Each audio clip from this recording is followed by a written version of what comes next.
এই যে এই ভোদর, হ্যাঁ, এই ভোদর বাংলাদেশে আপনি খেয়েছেন? খান? হ্যাঁ, অন্য সবই এটা খাই।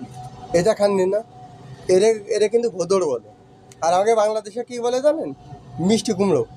তো আপনি এই যে ভোদর যে খাননি, আর এই কুয়েতের মাটিতে এসে এই যে ভোদর পেলেন, আর ইন্ডিয়ায় ভোদর কয়, বুঝছেন? এটা করতে হ্যাঁ, এটার নাম মিষ্টি কুমড়া, তুমি খাবো। হ্যাঁ, তো মেয়ে মিষ্টি কুমড়া না, মিষ্টি কুমড়া নরম হয়।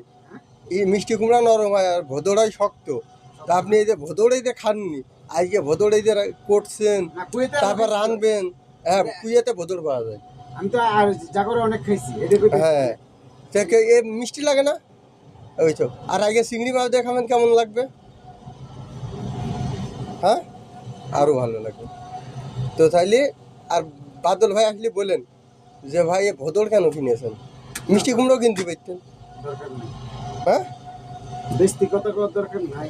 বেশি না, শুনবেন, দেখে নেন, বলবেন।